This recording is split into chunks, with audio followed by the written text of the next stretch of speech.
Hi Sandy, it was great to hear about your presentation.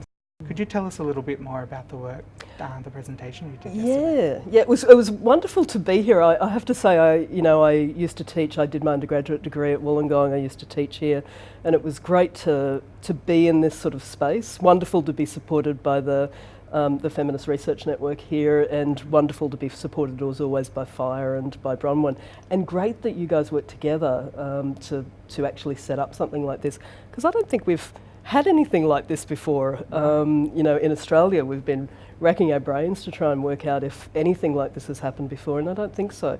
So it gave me this funny opportunity, because I work in the museum space, and I would say that even though quite some years ago and during my PhD I did some work on gender and sexuality. In fact, it was about intersections of gender, sexuality and indigeneity. I'm a Wiradjuri woman, and it was a little bit about how I contemplate those aspects of myself, I guess, within that space. And I'm a creative artist, so it was wonderful to do that. But since I've started working on the museums project, which is going out to 450 museums all over the world, in the US, the UK and Australia, in fact, since I've been doing that, I've been looking at the representation and engagement with Indigenous peoples or First Peoples in those spaces.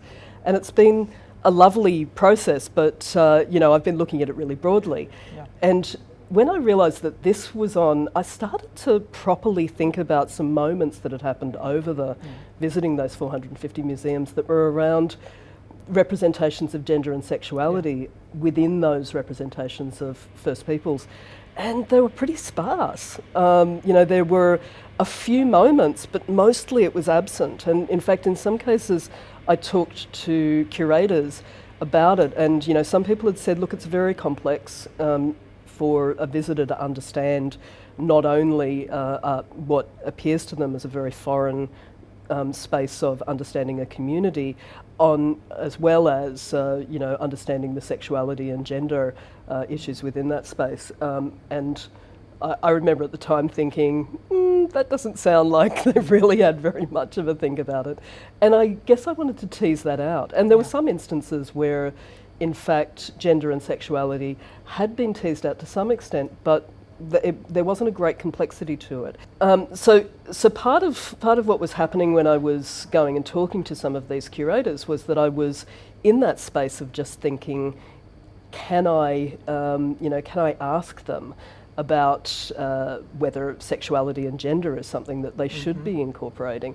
And really I was there to say, tell me what works in this space, tell me what's wonderful in terms of this engagement, tell me how you have these successes. And then to suddenly suggest to them, oh, look, hang on, sorry, I actually think you don't have much in the way of sexuality and gender representation. It felt a bit like I was loading it up in a particular way. But it was just then me reflecting that although I'd been asking this question about success, there were these moments that were coming through where it was clear that would have given us a more complex understanding of historic cultural groups, but also contemporary. Part of what I've tried to do with the museum stuff is to say, we're not in a glass case. We didn't exist 200 years ago. We're here now, and we're queer now, and so we should have some sort of space of representation. And so seeing it in the few times that I had was wonderful, and then not seeing it was something that has occurred to me at a very low level, but this conference has actually made me really think about it in that way. And on that note, I'd like to ask, how did this conference reconfigure or refresh your sense of queerness, about gender and sexuality, and how that reflected on your work? And how in a huge way. I mean, I don't think I'd realised before how transformative that whole process was of remembering that I don't have to keep these things as separate. In a funny way, when I'd done my PhD, it was about gender, sexuality, indigeneity, and how they blend. But it reminded me that I don't leave that stuff at the door when I look at the museum's work, that I don't have to, and that it can inform without it being really present. Because part of what I was attempting to do is to say something can be very low level, it can be, it can have a transformative element, to the work. But it doesn't have to be. It doesn't have to be something that that is where it's only about gender and sexuality. It can be, it can be about the total of representation, and those elements can be markers of how much people are really hearing the true story of an Indigenous community.